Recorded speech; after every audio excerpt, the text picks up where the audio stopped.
Olá, bom dia, boa noite, boa tarde, bem-vindo ao canal do SSD ITA 2024, do Simpósio de Segurança Digital. Estou aqui com o professor Parente, presidente do Conselho Organizador do SSD, professor titular do ITA, da Divisão de Ciência da Computação. Parente, obrigado pela presença. Professor Dr. Clóvis também, professor do ITA, também membro do Conselho Diretivo do SSD 2024. E hoje, né, nós estamos aqui com duas ilustres figuras, amigos, profissionais, gente de sucesso no mercado e no país.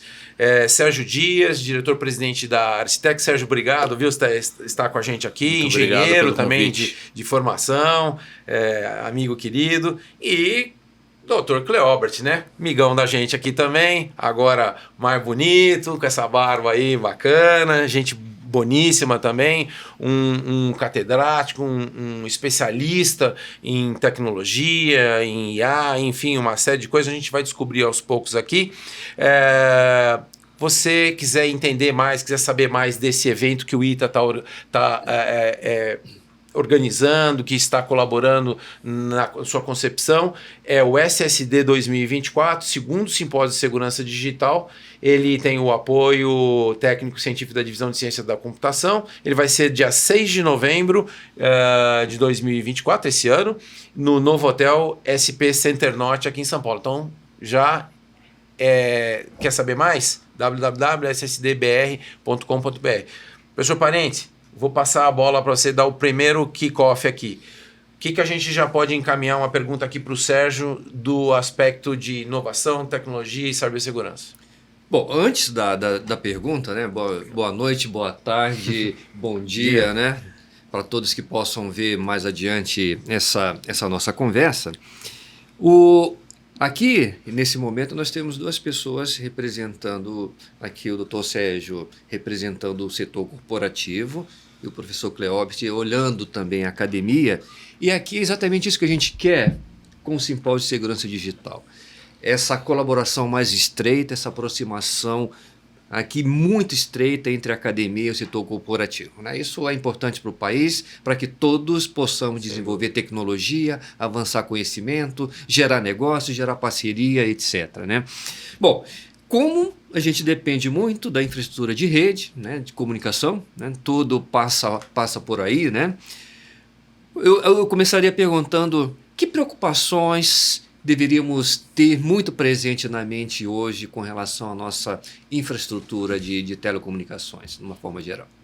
Bom dia, boa tarde, boa noite, né? Obrigado pelo convite, é um prazer estar aqui sentado na mesa com pessoas tão ilustres, né? E eu agradeço a oportunidade do Marcelo, acho que esse canal, acredito que tem tudo para ser um grande sucesso, porque realmente há uma carência de informação nesse país, né? Verdade. E o ITA realmente é uma parte importante, né, na formação de pessoas, né? E um país só ele é líder no mundo se ele tem a tecnologia dominada, né? Perfeito. E nessa questão que o professor Parente abordou, ela é muito importante, né? As redes hoje conectam tudo, né?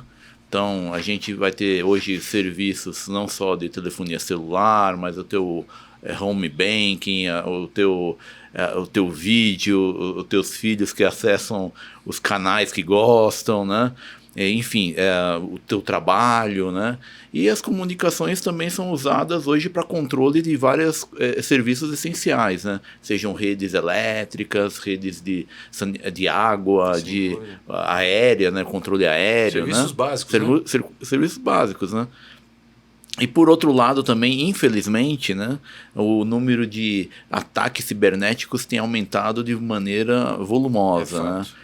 Bom, na parte de cibersegurança, né, no fundo há três pilares básicos, né? Ferramentas, né, para você mitigar, né, os ataques, né? Processos, né? Então uma política, né, de cibersegurança que as empresas têm que adotar, né? E por fim as pessoas, que é o elo fraco disso, né? Então assim, eu trabalho no mercado telecom, esse ano vou completar 30 anos, né? E a gente tem visto, eu vi a internet nascer, né? quando eu era estudante ainda da Poli, na USP, né, eu vi o primeiro e-mail, ainda era o e-mail.edu lá, né, que era só educacional, né, então você trocava e-mail entre universidades do mundo, né. E naquela época ainda não existia esses cyberataques, mas já existiam vírus que você, através dos disquetes, você passava de computador para computador, né. Era muito Então, comum. a gente hoje tem ferramentas, né, para claro, diminuir, né, ou tentar proteger mais as nossas redes, né. No geral, né, as grandes operadoras estão muito preocupadas com isso, né, porque elas também sofrem grandes ataques, os grandes bancos sofrem grandes ataques, né.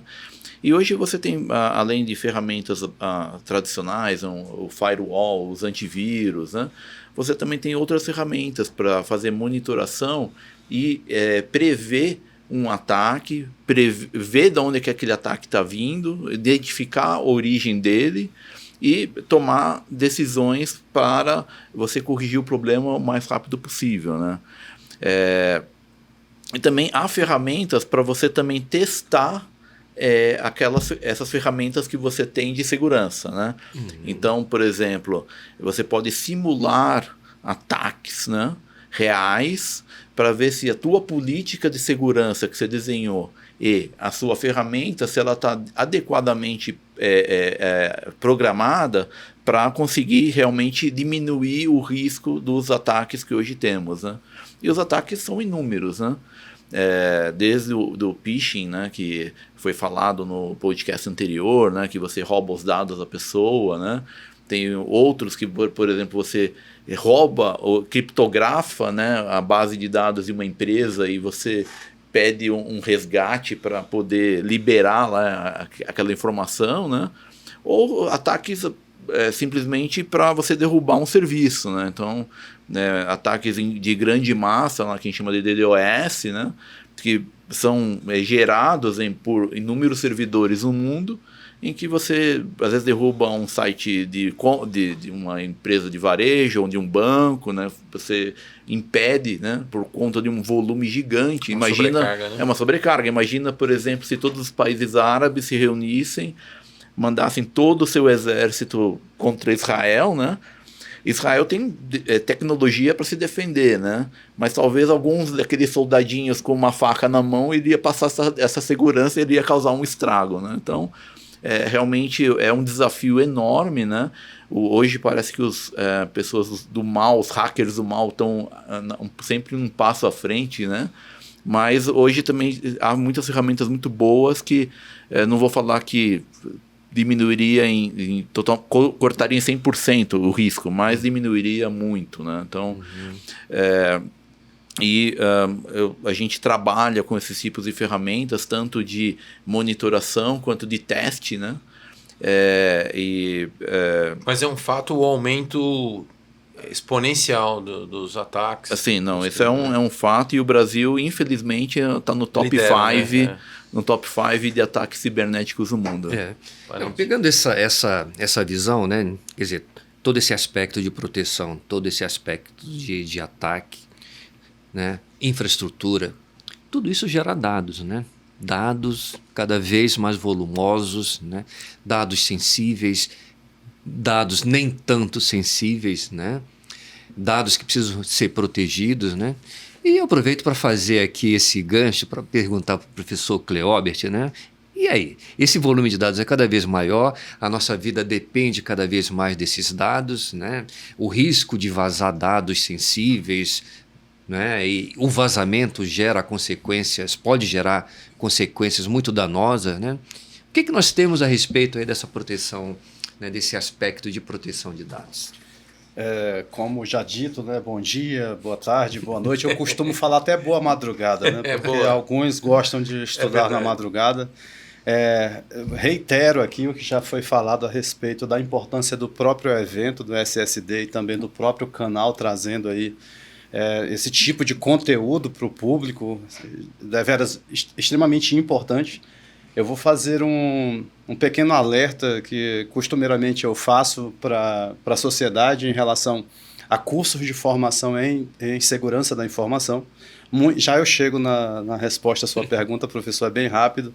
Há uma preocupação minha e de vários outros pesquisadores em relação à parca quantidade de cursos em segurança, né? Nós temos muitos cursos de TI, né? E isso cria uma opacidade, cria algo um pouco nebuloso para as corporações que acreditam que porque tem um staff de TI, e isso tranquilamente pode existir realmente um staff de TI muito maduro, mas esse staff de TI talvez não seja maduro e quase sempre não é em termos de segurança. Então a gente tem esse gap que precisa ser preenchido aí por meio de políticas públicas e etc.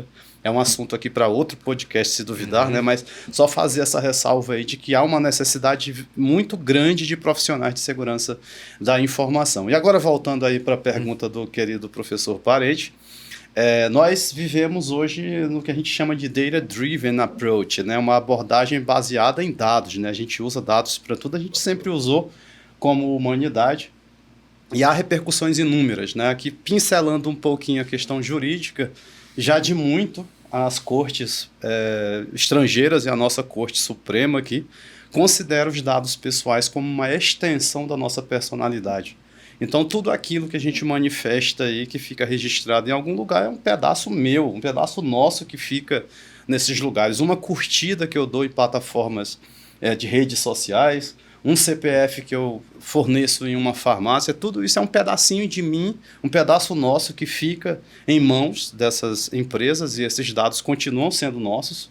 Essas corporações, elas apenas têm o direito de usar esses dados, e agora com leis como a LGPD, a gente tem, por força jurídica, a necessidade de deixar isso transparente para as pessoas, né? Exatamente como eu uso esse dado, por que eu uso, a quantidade de dados que eu uso também, etc. Se eu vou compartilhar esse dado com outros terceiros, né, com outras empresas, e etc. Ou seja, toda aquela cadeia de curatela desses dados deve ser documentada, deve ser acompanhada. A gente tem governança de dados para isso, né? Dentro da governança, a gente tem uma área chamada lineage, que é a linhagem dos dados, né? Data lineage, para ficar observando todas as modificações dos dados durante o ciclo de vida deles, desde quando eles nascem, as alterações, onde eles estão armazenados, entra a parte de infraestrutura aqui do colega, né? Todas as proteções inerentes a isso. E sim, professor, agora respondendo de fato, indo direto ao ponto, as repercussões são inúmeras, por isso essas leis nascem, né? A gente tem o Regulamento Europeu de Proteção de Dados, agora temos a LGPD aqui no Brasil, exatamente para proteger o titular de dados. Aí eu vou fechar com algo que ainda não tem sido muito comentado, para eu retornar a fala para vocês, que é a nova gestão de riscos. A gestão de riscos clássica, ela é voltada para a organização. Só que a gente precisa agora ter uma gestão de riscos voltada para o titular de dados. É uma outra roupagem de gestão de riscos que vai coexistir com a versão clássica. Ou seja, a preocupação agora é para quem é dono desses dados pessoais, que se vazados podem causar aí inúmeras mazelas no tecido social, né? Como a gente bem vê e bem sabe. Quer complementar? Não, o que o professor disse aqui realmente é interessante, né? Porque hoje tem o que chamamos de Dark Web, né? E realmente lá você vai realmente pesquisar nisso, você começa a descobrir que a Dark Web sabe muito mais coisas de você do que você imagina, né? Então, realmente, hoje tem a LGPD, que no fundo é uma lei que começou no Brasil há alguns anos atrás e que poucas empresas davam atenção, mas hoje, graças a Deus, uma boa parte das empresas já estão tomando as suas providências, né, principalmente na questão da política e a gestão dos dados, né, porque a cibersegurança, a segurança dos dados é uma parte dentro da cibersegurança em geral, né? O conceito de cibersegurança é muito mais amplo, né? E a segurança de dados é uma parte que está ali dentro, né?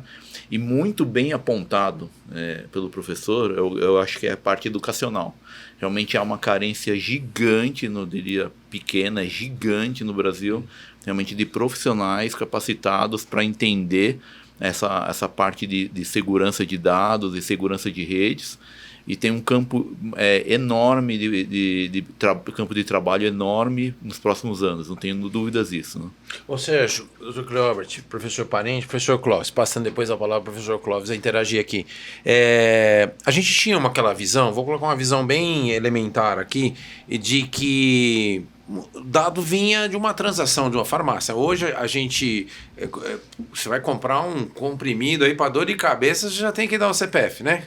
E a gente antigamente, alguém perguntava o seu dado, seu endereço, você fica, por que eu tenho que passar? Hoje entrou na nossa dinâmica nova aí, a gente compartilhar dados, né? Mas tem que ficar bem claro para o comerciante, o lojista, etc., que o dado não é dele, né? Ele é só um repositório e ele tem uma série de implicações para guardar, né, professor Parente? Mas agora, falando, Sérgio, direcionando para você a pergunta, e eu queria pedir para o professor Clóvis me ajudar nessa interação também. Você, às vezes, você pegar um serviço, você pedir um Uber, né? De uma certa forma, você está ali pedindo um veículo para te transportar. Aqui, tudo é dados, né, professor Cleobert? Então, na infraestrutura também, quando eu instalo antenas, etc., aquilo também transitam dados, não é só a informação do CPF, não, o nome, o endereço, né? Mas toda a infraestrutura também está, de alguma forma, Dr. Cleobert, embutida dentro da LGPD, ou seja, eu vou ser um meio onde o dado vai transitar, eu também tenho que estar seguro nesse momento. Como é que você está vendo a questão, o 5G? O 5G está chegando, está propiciando uma série de coisas aí, né? Dizem que o IoT, né, professor Parente, a internet das coisas vai ser a próxima porta ou a próxima onda de crime cibernético. Como é que você vê isso aí? Boa pergunta, Marcelo. Eu vou abordar o tema rapidamente em dois sentidos. Né? Voltando à primeira pergunta do professor Parente, da questão das redes, né? E falando até, dando um exemplo do Uber, né? Você tem o aplicativo no celular, né? Então você depende de uma comunicação com a rede celular, né? E o aplicativo do Uber, por exemplo, ele usa o GPS do seu celular para te localizar, né, certo? Então, por exemplo, teve um caso muito curioso no aeroporto do México, em que tinha os taxistas, né, e tinha o pessoal do Uber, né? Então, o pessoal do táxi, né, descobriu que se eles usassem um dispositivo que no Mercado Livre, aí, o eBay, custa, sei lá, $100, né? Colocasse alimentado isso no carregador do carro, né? Ele ia gerar um sinal em que ele matava o sinal GPS daquela área. Nossa. Então, a pessoa que ia pedir Uber, ele não conseguia pedir porque o serviço ficava indisponível por falta de localização. Então a pessoa era obrigada a pegar o Uber e não pegar o táxi e não pegar o Uber. Por falta de acesso. Exatamente. Então, guerra eletrônica. Isso aí é um tipo de cyberataque à estrutura de rede. Né? Então, as operadoras aqui no Brasil, que a gente trabalha com muita proximidade, né? Elas têm, por exemplo, ferramentas para tentar diminuir esse risco aí, né? Outro aspecto também interessante, né? Um dia quando a gente tem um podcast para falar de eVTOL, né?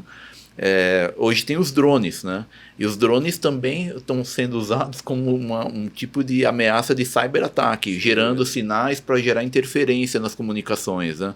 Então, também há hoje ferramentas, né, para você identificar os drones intrusos e também tirar eles do ar, né? E com relação aos serviços em si, nas redes, né, há normas, né? Por exemplo, há uma norma do 3GPP, né, do TUT, em que tem um caderno de testes para você fazer testes de segurança, tanto do teu aparelho móvel, né, para ver se aquele aparelho ele tem um mínimo de segurança contra algum tipo de um trojan ou algum tipo de malware ou alguma coisa que possa te interferir, né? Assim como os roteadores de rede também, né? Então, sim, existem normas para isso, são muito bem elaboradas, até são cadernos de testes muito intensos, né? E extensos, né? E nesse aspecto eu acho que o Brasil ele está até um passo adiante com relação a outros países. Isso. Acho interessante. Bom, eu gostaria de aprofundar um pouquinho mais sobre isso. Primeiro eu vou falar para o Sérgio. A pergunta é a seguinte. o quão moderno estão ficando esses aparelhos que você usa em termos de melhoria para 5G, e já pensando no 6G, né, tá certo? Eles usam alguma IA interna, ou está previsto algum uso de IA interna para isso, fazendo um gancho com o nosso podcast anterior, né, tá certo? Sim. Porque isso é importante para que você possa ter redes que sejam mais versáteis, né, tá certo? É nesse sentido que eu faria a pergunta para você. Depois eu quero fazer uma pergunta para excelente pergunta, professor Clóvis. Sim, a resposta é sim. Desde ferramentas até muito básicas. Eu vou dar um exemplo rápido, né? A gente tem uma ferramenta que simplesmente é uma máquina de fusão para fibras óticas, né? Então, quando há um rompimento numa fibra ótica, né, você tem que fazer um reparo nela e você tem que ter uma máquina para fazer aquele reparo, né? Então, hoje a inteligência artificial está sendo usada na própria máquina de conserto, né? Porque ela consegue analisar a qualidade da fibra ótica, a qualidade do rompimento que aconteceu, e ela se autoconfigura para te prover a melhor emenda com a menor atenuação do sinal, para evitar de você ter perda de qualidade no serviço, né? Também há ferramentas para a parte de segurança, né, que usam intensamente o IA, né? Então a gente tem uma ferramenta que tem alguns grandes bancos e empresas públicas usam, por exemplo, muitos tribunais de justiça, né, em que você coloca a ferramenta e ela, durante o uso dela, o tempo que você vai usando ela tem uma inteligência artificial que vai aprendendo, ela vai aprendendo o padrão da tua rede, o padrão dos teus dados, e quando ela detecta alguma coisa que está saindo fora do padrão, ela analisa e te indica onde que está aquele problema, né? Então são ferramentas que a gente chama que são NPMD, né? Network, Performance, Monitoração e Diagnóstico, né? Traduzindo já para o português, né? Isso é em inglês, né? Então, essas ferramentas, elas exatamente usam um padrão de IA, né? Então, no dia zero, ela ainda é meio burra, né? Mas conforme você vai usando, ela vai vendo o comportamento da sua rede, dos teus dados, ela vai aprendendo, e depois de alguns meses ou anos, ela vai ficando cada vez mais esperta, mais inteligente e cada vez mais eficiente. Então o IA é usado nesses tipos de ferramentas, sim. Para o Cleorbert, muito bom, eu gostei da sua resposta. E do Cleorbert, eu estava querendo entender um pouquinho como é que eu posso proteger esses dados. Tem aparecido muito por aí você ter a identidade digital autossoberano, o cloud soberano, que são algumas maneiras de você proteger o dado de tal forma que eu informei alguma coisa que está lá bem guardado para mim, é soberano porque é meu, né? O dado é meu. Como você falou, é uma extensão da minha personalidade, né? Tá certo? E quando eu entro em algum lugar, ele não precisa ficar com o meu CPF, porque ele simplesmente checa, né, de algum lugar. Então, o CPF não é disseminado aí de alguma forma. Eu queria que você expusesse alguma coisa nesse sentido, por favor. Professor, excelente pergunta. Isso é o sonho de consumo aí de quem trabalha com Privacy by Design e Privacy by Default. Né, a gente tem várias ferramentas, muitas delas ainda principiológicas, né, isso está sendo desenvolvido ainda no campo computacional, para fazer essa separação de quem usa o dado do dado. Ou seja, na concepção de quem estuda realmente esse entranhamento da privacidade com a computação, né, com as soluções computacionais, a gente já imagina que, por exemplo, o setor de TI, em qualquer organização, ele não precisa ter acesso aos dados. Ele apenas mantém a infraestrutura. A gente tem recursos aí, criptografia homomórfica, por exemplo. A gente tem criptografia que é utilizada, ou seja, você usa os dados criptografados sem precisar saber quais dados são. Você tem vários mecanismos dentro do que a gente chama de Privacy Enhancing Technologies. São tecnologias de melhoria da privacidade, né? Então tem várias delas. Criptografia diferencial, tem um monte de coisas técnicas que eu não vou aqui adentrar nas mesmas, mas existe também formas de autenticação como o FIDO, né, FIDO atualmente já em uso, inclusive, né, foi experimental durante um tempo, mas já existem organizações aqui no Brasil mesmo que já estão migrando para esse tipo de tecnologia. O que é interessante para as corporações é usar esse dado, né? Essa que é a questão. Isso estava solto, né? Corria solto, não havia regulamentação, como a LGPD, não havia essa preocupação.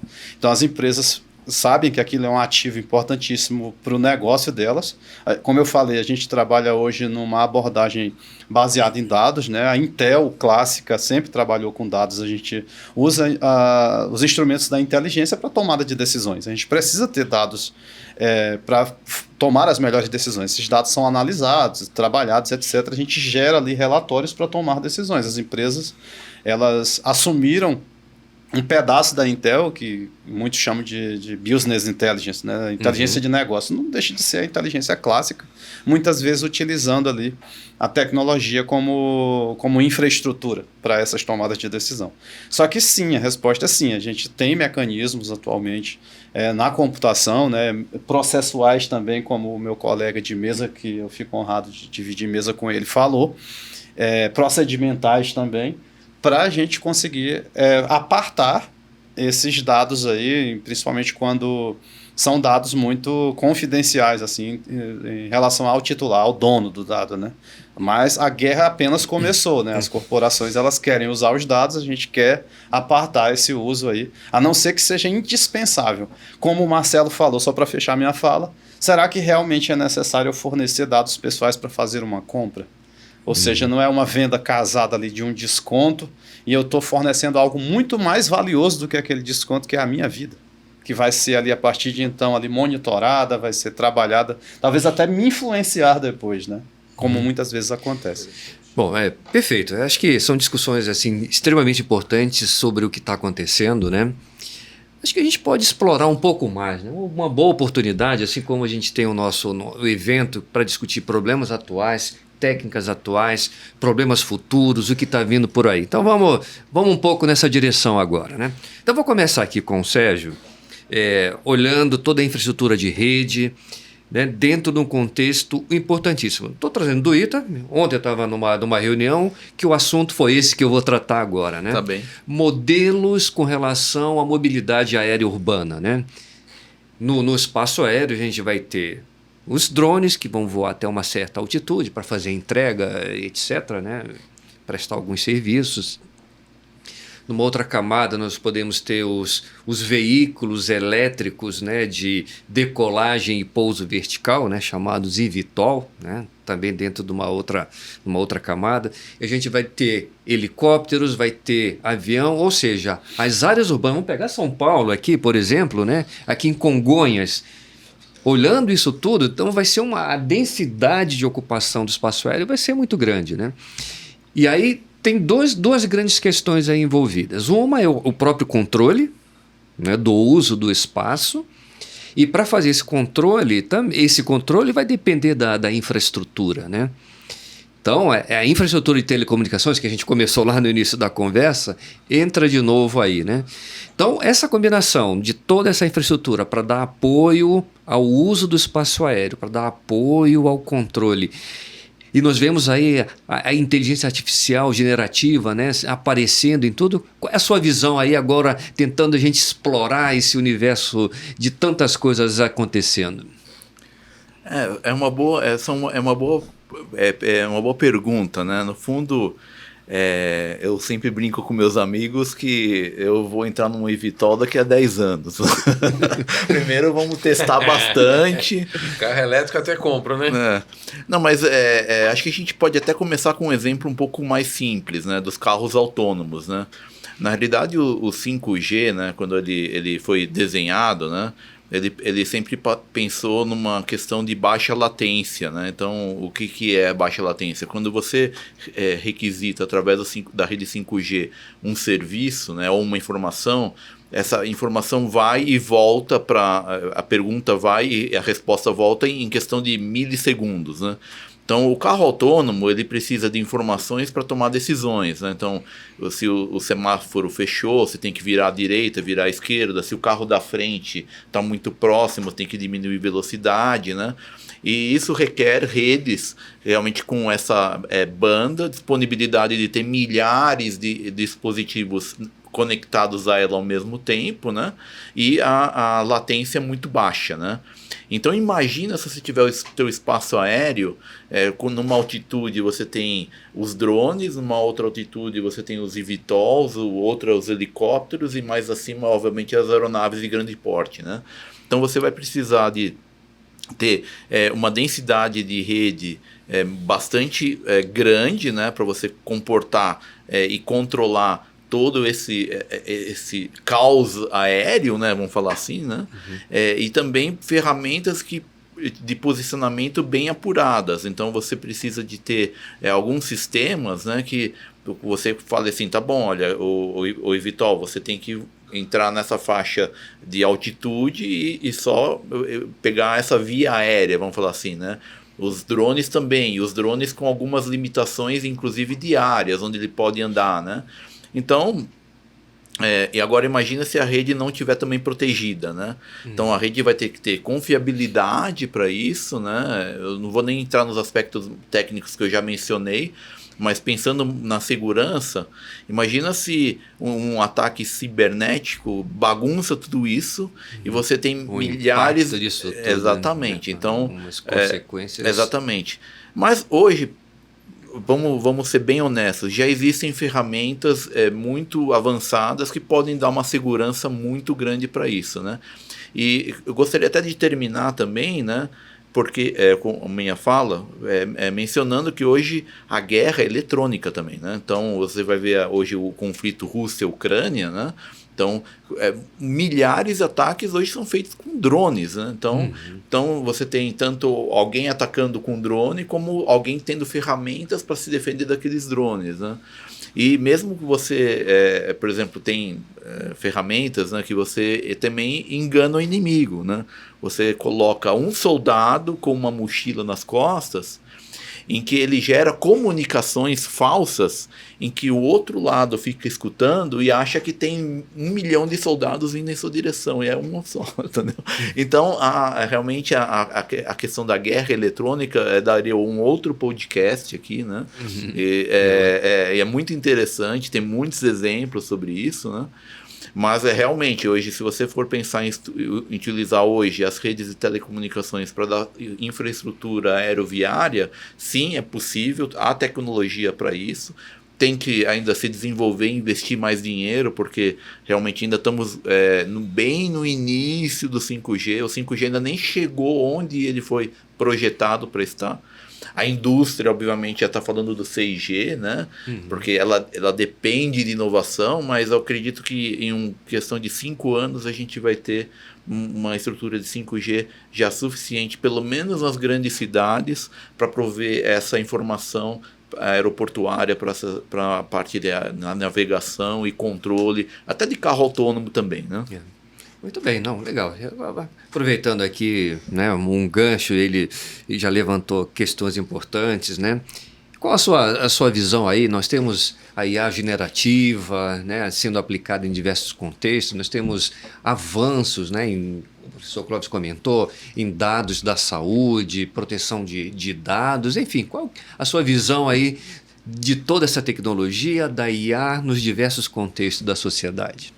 Professor, eu vou fazer aqui gancho às falas do meu colega, né? E eu falei sobre Intel agora há pouco, sobre inteligência, existe outro gap muito grande que é aplicável à IA generativa e a outras tecnologias, e também às ciberguerras, ao ciberterrorismo. É uma estratégia, na realidade, né? Uma estratégia corporativa de inteligência, que é Cyber Threat Intelligence, né? A gente tem um gap muito grande em cima disso, de conhecer como é que funcionam os inimigos, principalmente quando esses inimigos têm muito mais poder que nós, né? As guerras assimétricas, né? Que a gente chama do passado, quando tinha todo um Estado romano ali invadindo uma pequena vila, né? Era um arsenal muito grande ali, uma infraestrutura violenta. Hoje a gente tem, às vezes, um grupo cibercriminoso que tem mais poderes do que certos estados. Então, essa assimetria ela é muito comum, infelizmente, atualmente.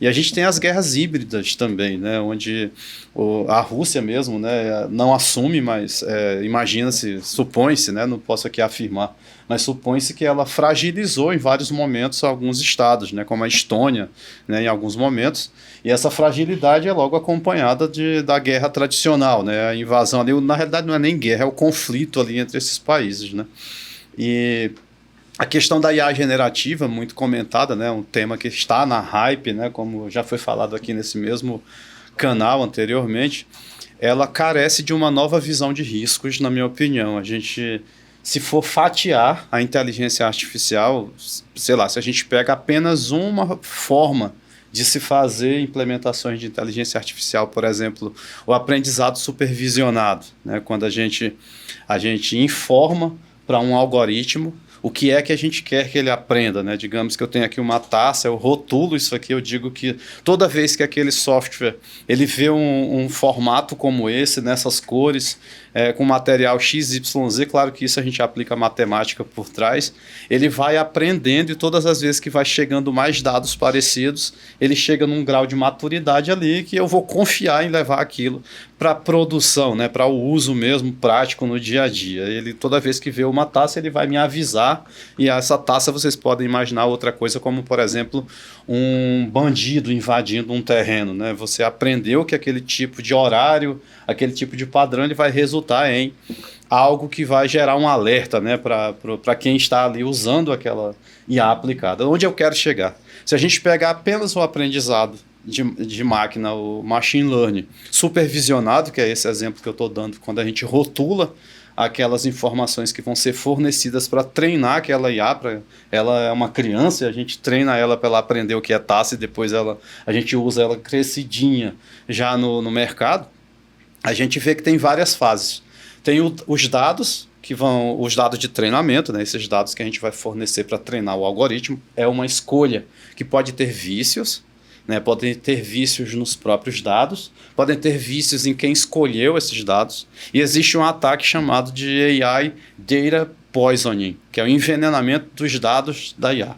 Você pode ter invasões nesse sentido no tocante de que agentes de ameaça, eles viciam os dados que vão treinar a IA específica. Ou mesmo os dados que serão resultantes porque ele viciou o algoritmo. Esse vício pode vir por ataque externo ou por um vício mesmo proposital ou acidental dentro da corporação. Os seres humanos que vão supervisionar esse treinamento, eles também têm vieses, né? Eles têm os seus próprios vieses que podem ser incidentais ou propositais. Enfim, mesmo que esteja tudo certinho, os dados de alimentação do treino estão certos, o algoritmo está sendo ali auditado, etc. Todos os processos de supervisionamento daquele treinamento está sendo bem feito. Os dados resultantes saíram em tese sem vício. Onde você vai usar esses dados e como você vai utilizá-los também pode ter vício. Então a gente vê que tem um ciclo de vida. Eu estou falando só de uma implementação de IA, a gente tem inúmeras, tem aprendizado por reforço, aprendizado semi-supervisionado, a gente tem redes neurais, tem um monte de implementações de inteligência artificial. Se a gente fatiar esse troço todo, todos esses brinquedos aí que a gente ainda... Eu falo brinquedos, porque nós que somos da área da tecnologia, a gente não sabe, eu mesmo não tenho domínio de tudo isso, né? A gente trabalha com algumas implementações, a gente se especializa em algumas delas, né? A gente ainda acha muito parco o nosso conhecimento para lidar com um troço desse tamanho. Para fechar a fala, a gente está aumentando a nossa superfície de ataque quando a gente usa essas tecnologias como a IA generativa sem que a gente saiba realmente os bastidores daquilo. Frente às plataformas digitais, frente à inteligência artificial, que eu não participei da elaboração, não sei como aquilo funciona, eu sou tão vulnerável quanto alguém que não é da área técnica, é isso que eu quero dizer. Muito bem, meus amigos, isso, assim, levantamos aqui né? A discussão foi muito rica, trouxe muitas ideias interessantes, mostra que ainda precisamos discutir muito mais, né? Temos aí espaço para muita conversa posterior, né? Novas oportunidades, né? E para a gente finalizar, né? Já discutimos bastante e para a gente já guardar também um pouco, né? do assunto para as próximas conversas.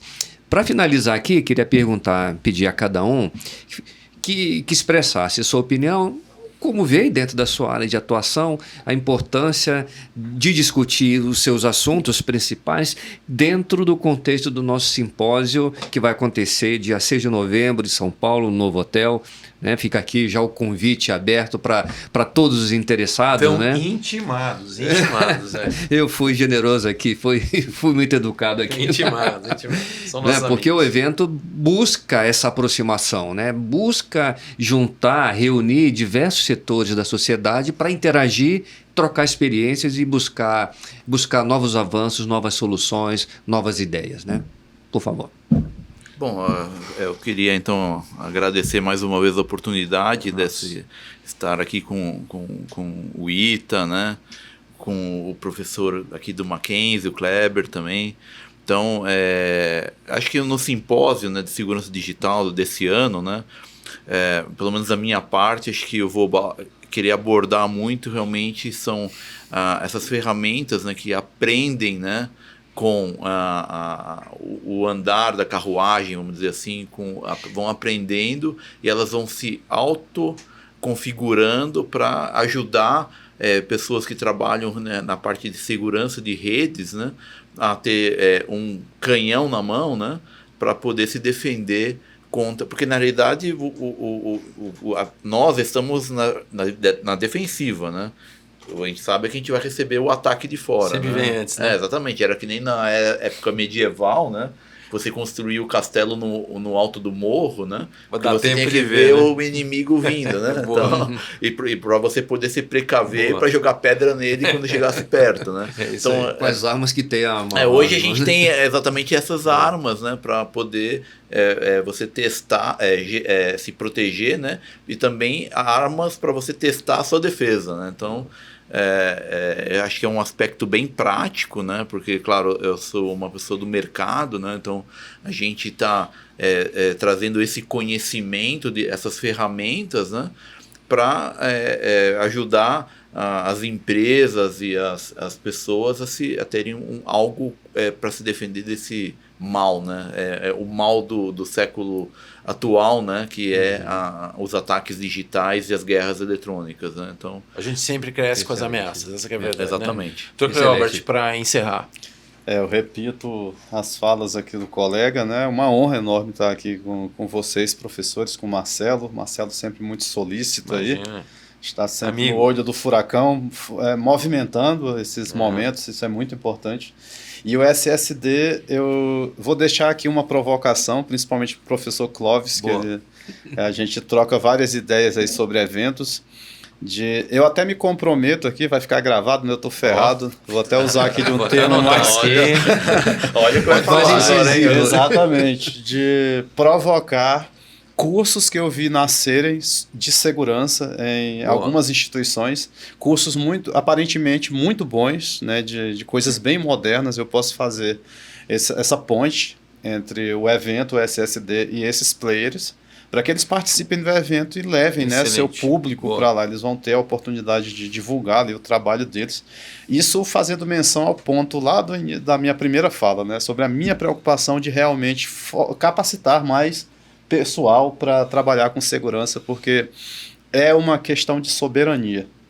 Nos Estados Unidos a gente sabe, né, que segurança da informação é uma questão de Estado, não é só a indústria, não fica apartado, lá é uma preocupação generalizada, coisa que tem que acontecer aqui, né? Já há uma preocupação aí no Brasil, então, estão querendo criar uma agência nacional de segurança da informação, né? Já tem isso já na pauta, mas eu acho que a gente ainda está engatinhando. Eu acho que a gente tem que...